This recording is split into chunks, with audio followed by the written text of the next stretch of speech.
श्री स्वामी समर्थ वटपौर्णिमा विशेष 2026 सोमवारच्या दिवशी येत आहे येत्या 29 तारखेला. तर वटपौर्णिमा भारतीय संस्कृतीतील अखंड सौभाग्याचं, त्यागाचं आणि अथांग प्रेमाचं प्रतीक असलेला अत्यंत पवित्र असं सण आहे. प्रत्येक विवाहित महिलेसाठी हा दिवस एक सण नसून आपल्या पतीच्या दीर्घायुसाठी आणि सुखी संसारासाठी मनोभावे केलेली एक साधना असते. पण मैत्रिणींनो, यंदा म्हणजे 2026 ची वटपौर्णिमा खूपच विशेष आणि काही अशी वेगळी आहे. कारण की अनेकदा आपण खूप श्रद्धेने पूजा करतो, उपवास करतो, पण नकळतमध्ये काही अशा चुका आपल्याकडून घडतात, ज्या आपल्या पूजेचं संपूर्ण फळ आपल्याला मिळू देत नाही आणि यंदा राहू काळ देखील आहे. शास्त्रात आणि पारंपरिक समजुतीमध्ये पूजेची ही एक ठरवलेली वेळ सांगितलेली आहे. जर आपण चुकीच्या वेळेत किंवा राहू काळामध्ये वडाची पूजा केली, तर त्याचे विपरीत परिणाम आपल्याला मानसिक शांततेवरती किंवा आपल्या संसारावरती देखील होऊ शकतात. त्यामुळे अशी एक जुनी मान्यता आहे, की अ, यंदाच्या वटपौर्णिमेला पूजेचा असा कोणता काळ आहे, ज्या काळात आपण चुकूनही वडाच्या झाडाला गुंडाळू नये. तर हे आज आपण अगदी सविस्तर पाहणार आहोत. त्याचबरोबर ती यंदाच्या वटपौर्णिमेला असे 5 शुभ रंग कोणते आहेत, ज्या रंगाची साडी किंवा वस्त्र परिधान केल्याने तुमच्या आयुष्यामध्ये सकारात्मकता, समृद्धी आणि सौभाग्य वाढणार आहे. तर याची ही माहिती आज आपण पाहणार आहोत. यामध्ये जो 5वा रंग आहे ना, तो यंदाच्या ग्रहाच्या स्थितीनुसार अत्यंत दुर्मिळ आणि चमत्कारिक मानला गेला आहे. तो कोणता? तर ते व्हिडिओच्या शेवटी आपण पाहूयात. आणि हो, या उलट असे 3 अशुभ रंग देखील आहेत. ते सांगणार आहे, ते टाळायचे आहेत. तर जे या दिवशी चुकूनही परिधान करायचे नाहीयेत आणि यामागचं वैज्ञानिक आणि आध्यात्मिक कारणही आपण समजून घेऊयात. तर वटपौर्णिमेचं आध्यात्मिक महत्त्व. तर मैत्रिणींनो, आपण साजरी करतो वटपौर्णिमा. आपल्याला बऱ्यापैकी त्याचं महत्त्व माहिती आहे. पण वटपौर्णिमेचा इतिहास आणि त्याचे महत्त्व समजून घेतल्याशिवाय आपली ही पूजा पूर्ण होऊ शकत नाही, ही कथा आहे. तर आजपासून हजारो वर्षापूर्वीची सती, सावित्री आणि सत्यवानाची कथा. तर सावित्री जी एका राजाची कन्या होती, तिने सर्व सुख, वैभवाचा त्याग करून लाकूड तोड्या असलेल्या सत्यवानाशी लग्न केलं. विवाह केला, कारण की त्यांचे सत्यवानावरती अपार प्रेम होते आणि सत्यवानाचे आयुष्य अल्प आहे हे ठाऊक असतानाही सावित्रीने आपल्या पतीची साथ सोडली नाही. जेव्हा यमराज सत्यवानाचे प्राण घेऊन जाऊ लागले, तेव्हा सावित्रीने आपल्या पतिव्रताच्या आणि बुद्धीच्या बळावरती यमराजाचा पाठलाग केला. यमराजासारख्या क्रूर आणि न्यायप्रिय देवतालाही शेवटी सावित्रीच्या निष्ठेपुढे झुकावे लागले.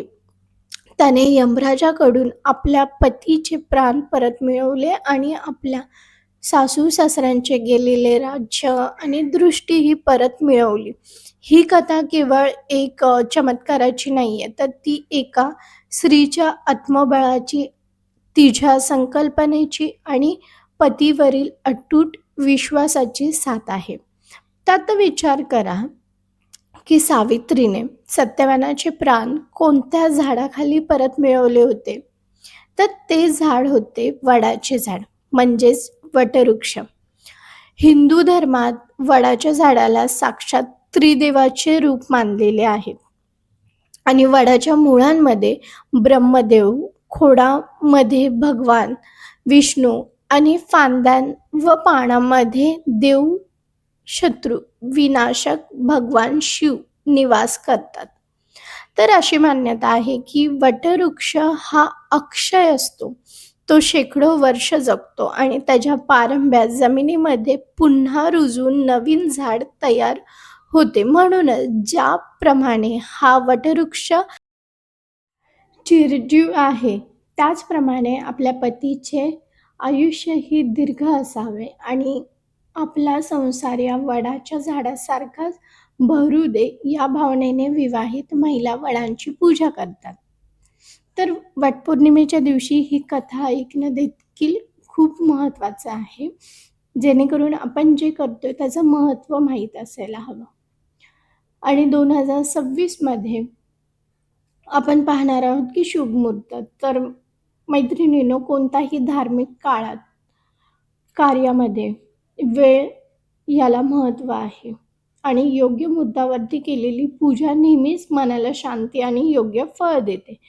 तर यंदा ज्येष्ठ पौर्णिमा म्हणजेच वटपौर्णिमा कधी सुरू होते आणि पूजेची सगळ्यात योग्य वेळ कोणती, तर ते आपण नीट समजून घेऊया. यंदा ज्येष्ठ महिन्याची पौर्णिमा तिथी कधी सुरू होते आणि कधी संपते यावरून पूजेचा श्रेष्ठ काळ ठरला जातो. तर शास्त्रानुसार उदय तिथीला देखील खूप महत्त्व असतं. जेव्हा सूर्योदयाच्या वेळी पौर्णिमा तिथी असते, तो दिवस पूजेसाठी सगळ्यात उत्तम मानला जातो. यंदाच्या पूजेच्या काळात काही असे प्रहल आहेत, ज्या काळात ग्रहांची स्थिती अत्यंत शुभ आहे आणि ज्याला आपण अमृतसिद्धी किंवा शुभयोग म्हणतो. तर या काळात पूजा केल्याने मनातील संकल्प पूर्ण होण्यास मदत होतो. पण सगळ्यात महत्त्वाची गोष्ट म्हणजे कोणता वेळेमध्ये पूजा करणे टाळलं पाहिजे.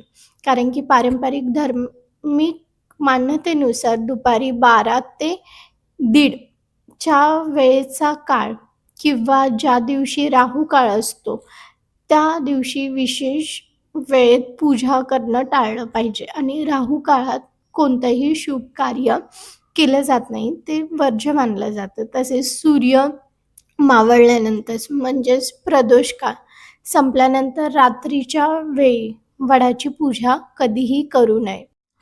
त्यामुळे शक्यतो लवकर उठून सकाळच्या वेळेत किंवा दुपारच्या आधी पूजा करण्यासाठी वेळ निवडा. आणि वटपौर्णिमेचा व्रत, उपवास हा शारीरिक उपाशी राहणं नव्हे, तर तो एक मानसिक आणि आध्यात्मिक शुद्धीकरणाची प्रक्रिया आहे. त्यामुळे तुमच्या परंपरेनुसार, तुमच्या घरामध्ये जी पद्धत चालू आहे, त्यानुसार तुम्ही या दिवशी उपवास करायचा आहे. बऱ्याचशा ठिकाणी उपवास हा त्याच दिवशी केला जातो. काही जणी आदल्या दिवशी पकडतात. तर तुम्ही तुमच्या परंपरेनुसार उपवास करू शकता आणि या दिवशी फलाहार, दूध किंवा साबुदाणा, वरीचे भात असे उपवासामध्ये खाल्ले जातात. परंतु तळलेले पदार्थ किंवा अतिशय तिखट पदार्थ जे आहेत ते खाणं टाळावं. आणि ज्यांना पूर्ण उपवास करणं शक्य नाही, तर त्यांच्यासाठी देखील काही पर्याय असतात. जसं की जर पूर्ण दिवस किंवा आदल्या दिवशी जर उपवास जर पकडणं जमत नसेल, शक्य नसेल, ऑफिसला वगैरे जात असाल, तर तुम्ही पूजा पर्यंत उपवास पकडला तरी देखील चालतो. आणि असे 5 शुभ रंग आहेत, तर ते आवर्जून घातले पाहिजेत. जेणेकरून अवतीभोवतीची ऊर्जा जी आहे ती सकारात्मक होईल. तुमच्यामध्ये सकारात्मकता वाढेल. तर लाल रंग हा सौभाग्याचं प्रतीक आहे. तसंच हिरवा रंग समृद्धी आणि निसर्गाचे स्वरूप. पिवळा रंग आध्यात्मिक शुद्धता आहे. नारंगी किंवा भगवा रंग तेज आणि उत्साह आणि विशेषतः म्हणजे 5वा रंग गुलाबी किंवा राणी रंग, चमत्कारी प्रेम रंग. तर मैत्रिणींनो, हा तो विशेष 5वा रंग आहे, जो यंदाच्या ग्रहाच्या नक्षत्रानुसार अत्यंत प्रभावशाली मानला गेला आहे. गुलाबी किंवा डार्क राणी रंग हा शुक्र ग्रहाचे प्रतिनिधित्व करतो. शुक्र हा ऐश्वर्य, सौंदर्य आणि वैवाहिक सुखाचा प्रमुख देव मानला जातो. म्हणूनच यंदा वटपौर्णिमेला हा रंग परिधान केल्याने पती-पत्नीमध्ये परस्पर संबंध चांगले होतात, प्रेम वाढतं अशी मान्यता आहे. आणि 3 रंग जे आहेत ते तुम्हाला टाळायचे आहेत, ते म्हणजे काळा, पांढरा आणि गडद राखाडी रंग किंवा मळकट रंग जे असतात, तर ते तुम्हाला टाळायचे आहेत. पूजेच्या दिवशी महिलांनी लक्षात ठेवाव्यात अशा काही गोष्टी. तर पूजा मध्ये साहित्य. पूजेचं ताट आदल्या दिवशीच तयार करून ठेवा. त्यामध्ये तुम्हाला कोणत्या वस्तू हव्या आहेत, हळद, कुंकू, अक्षता, 5 प्रकारची फळं, विड्याची पानं, सुपारी, बदाम, नाणी आणि सगळ्यात महत्त्वाचं म्हणजे वडाला गुंडाळायला लागणारा पांढरा सुताचा रील आवश्यक घेऊन ठेवा आदल्याच दिवशी हे सगळं सामान. आणि प्रदक्षिणा घालताना वडाच्या झाडाला प्रदक्षिणा घालताना घाईघाईमध्ये घालू नका. प्रत्येक प्रदक्षिणासोबत मनामध्ये पतीच्या उत्तम आरोग्यासाठी प्रार्थना करा. सूत गुंडाळताना ते जास्त घट्ट किंवा अगदी सैल सोडू नका. ते अत्यंत आधाराने आणि हळूवारपणे झाडाला ते लपेटा. आणि व्रत कथा वाचन किंवा श्रवण करा. वडाच्या झाडापाशी बसून किंवा घरी आल्यानंतर देखील सावित्रीची व्रतकथा नक्की ऐका किंवा तुम्ही वाचा. हे ऐकल्याने मनामध्ये श्रद्धा दृढ होते किंवा व्रताचा उद्देश काय आहे तो समजतो. ओटी भरणं, वडाची पूजा झाल्यानंतर वटवृक्षाची आणि घरी आल्यावरती घरातील सुवासिनीची किंवा सासूबाईंची ओटी भरा. ओटीमध्ये तांदूळ, खण, नारळ आणि फळे यांचा वापर करा. वडाच्या झाडाचे रक्षण.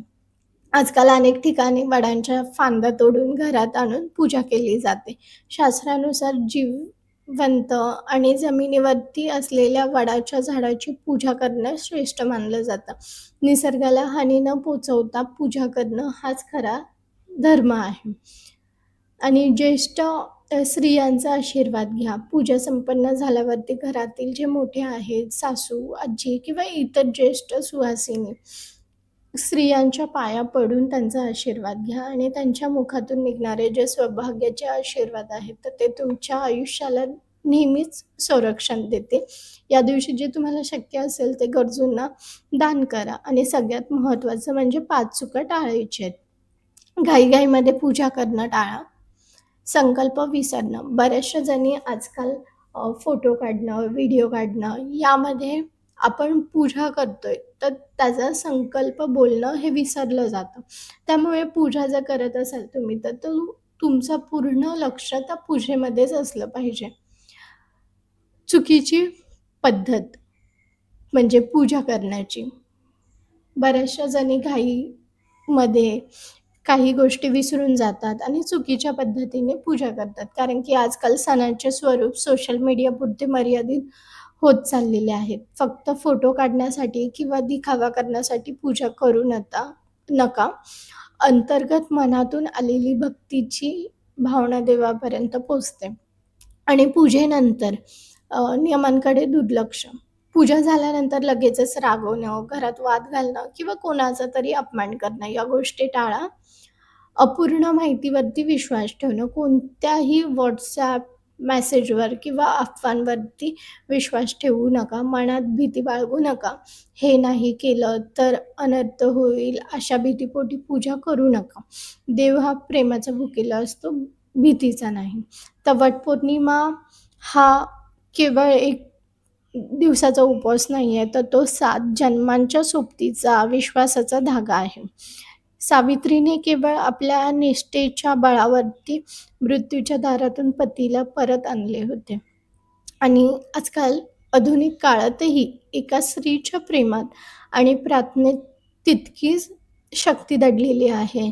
तिच्या जोडीदारावरती असलेला विश्वास, एकमेकांबद्दल असलेला आधार आणि सुख-दुःखामध्ये सोबत राहण्याचा तुमचा संकल्प हाच या व्रताचा खरा भाग आहे.